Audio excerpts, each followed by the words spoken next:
and became a U.S. citizen. My mother was born in Van Buren, Maine, with French descent, and she met my father through mutual friends in Massachusetts, and they later on married and moved to Holton, where I was brought up, and I was the second of 6 children. I had 4 brothers and 1 sister. We grew up as a Catholic family, went to Catholic school for 8 years, and I got married very young at 18, and planned to live happily ever after. It didn't work out that way. We ended up getting divorced, and I had 4 children, 3 boys and 1 girl by the time I was 23. And when I got divorced, my youngest child was a year and a half. So one a year and a half, 1 2 and a half, and 1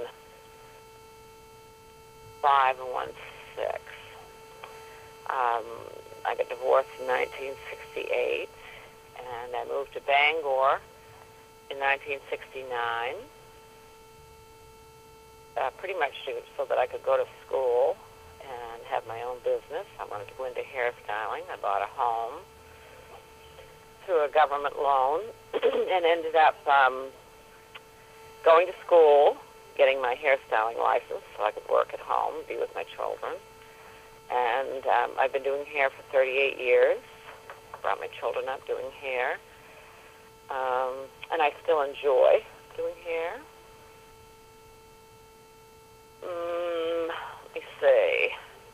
I have 10 beautiful grandchildren and a lovely home on the park on Broadway Park. And I'm still,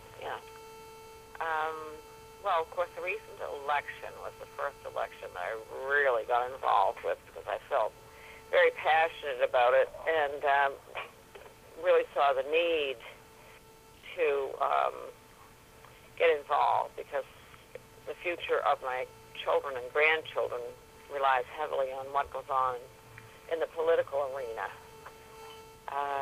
But my most memorable memory would be when JFK was assassinated.